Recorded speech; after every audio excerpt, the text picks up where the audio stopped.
127 жоба дедім. 127 болсын да онда. 127 болсын ба? Маған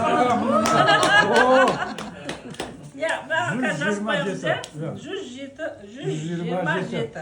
Бірақ жасқы сөз. 127. Ортасы 20 жыл. 26 бірақ сан қойден 126 қой біздікі. Бұл 27.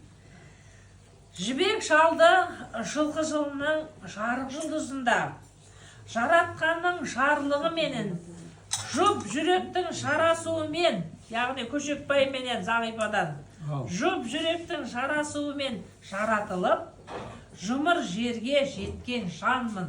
Өзімді таныстырмадым ғой сіздерге. Жарқыраған шалымды жастықта, жалағаштың жақсы, жағымды жаңалықтарын, және шақыт жырларымды жалағаш шаршысына жариялатып, жалпы жұртқа жеткізуші жас журналистпін. Жылқыдай жүйткіген жылдар жәймен жылжып, желдей жүйткіп, жыландай жылжып жуандап, жасың 70-ге жақындап, желе жортып жүргенде, желе жіңішкеріп, жортақтап, жолда жата ма? Жоқ.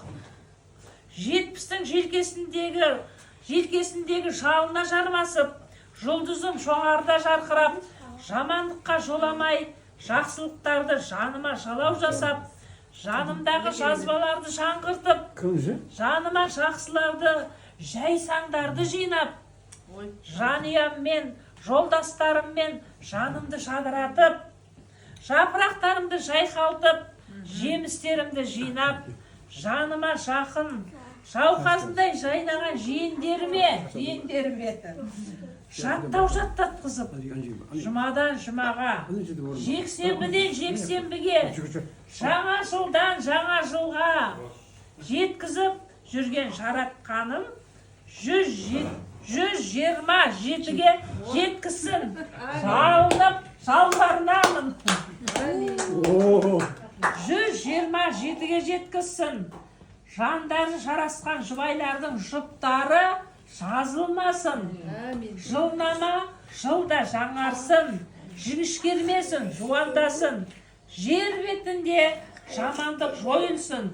Жарайсың жазушым, жазған жаратқанға жетсін. Амин. Амин.